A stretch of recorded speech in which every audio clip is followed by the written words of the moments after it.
simplement parce que cet homme avait offensé un trafiquant de drogue. Ce dernier l'a sauvagement agressé. Témoin de cette scène, sa femme s'est précipitée vers lui désespérément, mais il était déjà trop tard. Finalement, les trafiquants ont pris la fuite. La femme a rampé jusqu'à son mari, mais lui et leur fille avaient déjà cessé de respirer. Elle s'est effondrée sur place. Lorsqu'elle a repris connaissance, elle se trouvait à l'hôpital. La police lui a annoncé solennellement que sa famille était décédée. Cependant, des suspects avaient été arrêtés et on avait besoin d'elle pour les identifier. En apprenant cette nouvelle, elle n'a pas eu le temps de pleurer. Rassemblant ses dernières forces, elle s'est rendue au commissariat. Après avoir examiné plusieurs suspects, elle a réussi à identifier 3 hommes, alors qu'elle pensait que justice serait enfin rendue à sa famille. L'avocat de la défense est soudainement apparu. Il lui a proposé une somme colossale pour régler l'affaire à l'amiable. Elle a catégoriquement refusé. Remarquant les médicaments qu'elle prenait, l'avocat est parti avec un regard menaçant. Peu après, le procès a commencé. Dès le départ, l'avocat a mis en cause son traitement médical, jetant le doute sur la crédibilité de son témoignage. Elle s'est défendue avec acharnement, mais personne ne l'a cru. Elle a tenté de faire appel au juge, mais celui-ci avait été corrompu et a immédiatement acquitté les 3 trafiquants. En entendant le verdict, la femme a été submergée par le chagrin. Elle s'est jetée sur les accusés, mais la police l'a maîtrisée avec un pistolet à impulsion électrique.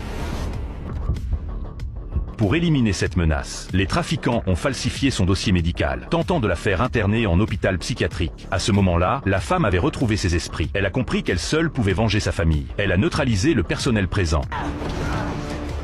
et s'est enfuie. Ainsi a commencé une disparition de 3 ans, jusqu'au jour où 3 cadavres d'hommes ont été découverts suspendus à une grande roue. Après avoir décroché les corps, la police a identifié les 3 trafiquants de drogue. Était-ce son œuvre ?